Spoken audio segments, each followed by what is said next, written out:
Are we selling away the lands? No, this infrastructure, National Monetisation Pipeline is talking about brownfield assets which need to be better monetized.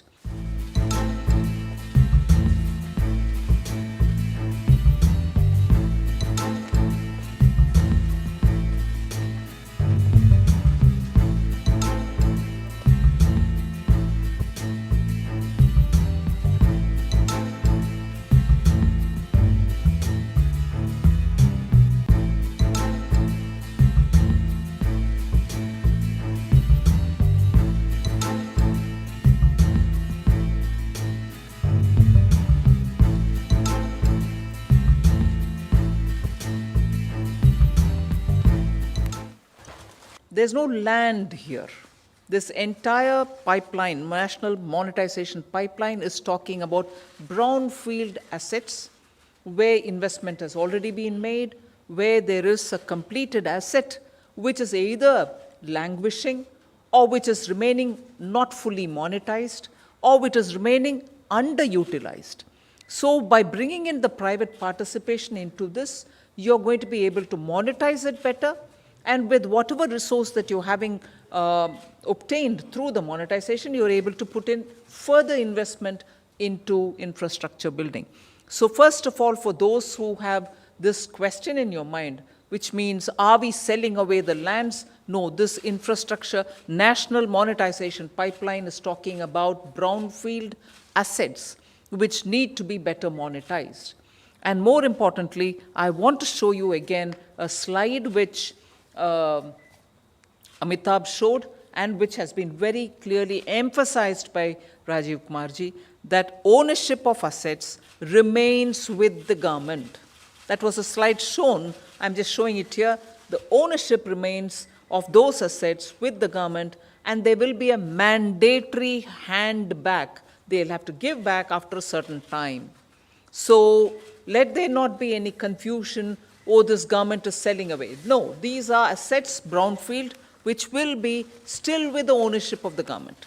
And the second most important point here is that the contractual partnerships which we will enter in executing this monetization pipeline will be with full KPIs and performance standards ensured.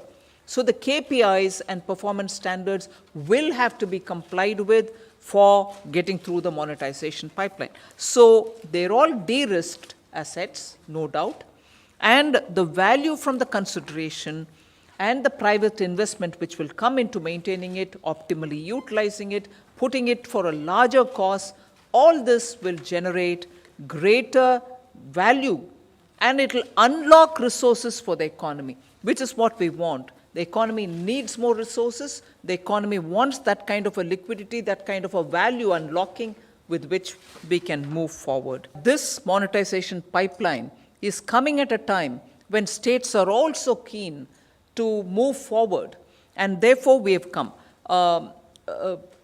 Amitabh did explain that up to 5,000 crores for this year. I spoke about 12,000 crore for last year. For this year, Amitabh did highlight that about 5,000 crores of financial assistance is already budgeted in this year's budget, again as a 50-year loan to the states, interest-free. But I want you to understand that there are three dimensions or three different silos under which support is going to be given to the states.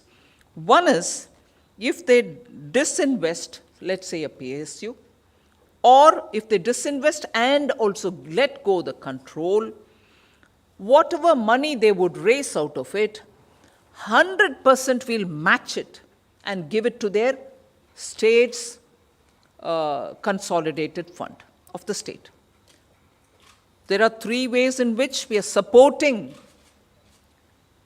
monetization by the states.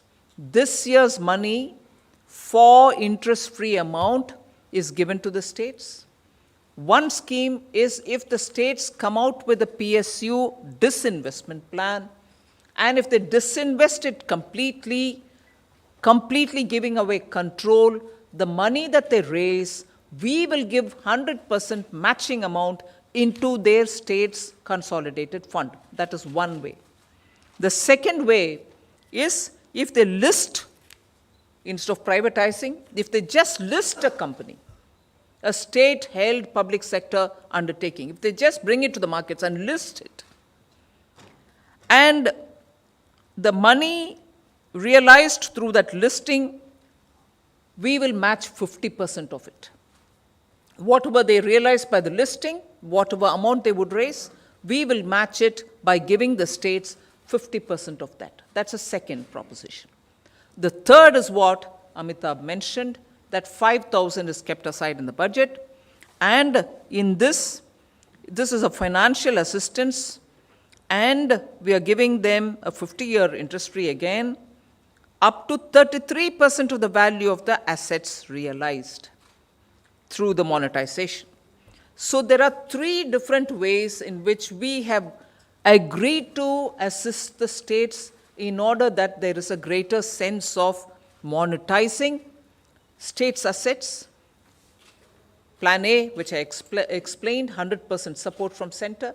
Plan B, 50% support where you're listing the companies. And Plan C is the monetization, where we'll give up to 33%. So the asset monetization is about existing asset base, monetizing existing asset base, using their proceeds for new infrastructure creation, recycling the future assets. And our objective is to enhance capex spending, build multiplier impact on growth and employment, and reviving credit flow. The pipeline of Government of India assets, which we are looking at over a 2025 period, covers about 14% of the center's outlay under the National Infrastructure Plan. It's about roughly 6 lakh crore. It covers 12 line ministries and departments and 20 plus asset classes. The top three sectors by value are road, railways, power, and the year-on-year phasing is given here. So just to give you quickly that the road sector is very critical. It covers about 26,700 kilometers. And NHAI and MoRTH will drive this, largely through TOT and InvITs. The phasing is given in all these sectors. Then there is power transmission. And roads and power, actually roads has already monetized 1,400. It's a model which is going on in road sector. They've already monetized about earlier, last 2-3 years of 17,000 crores worth of through 1,400 kilometers. And this year, Power Grid did an InvITs, which was highly successful, raising 7,700 crore. We are looking at about 28,608 CKT kilometer of transmission line, about 45,200 crores, and Power Grid will drive this. We are looking at power generation, about in hydel and solar sector through NTPC, NHPC, NLC, and that is, the phasing is given here. Then we are looking at pipelines, natural gas sector through GAIL, and Ministry of PNG, Petroleum Natural Gas, about 8,154 kilometers. And then separately, petroleum product pipelines and others, again about 22,503. This is Indian Oil, HPCL, and Ministry of Petroleum and Natural Gas through PPPs and InvITs model using these models. And then we've looked at warehousing assets. Warehousing assets which are with Central Warehousing Corporation and FCI. And we feel that country has huge amount of warehousing assets, and this is about 210 lakh metric tons of assets which have been considered, about or close to about 29,000 crores. And then railways, which has a share of about 26% in NMP. We have looked at several their railways as railway stations, passenger trains, Konkan Railway, goods sheds, hill railways, dedicated freight corridor, railway stadiums, 15 railway stadiums also.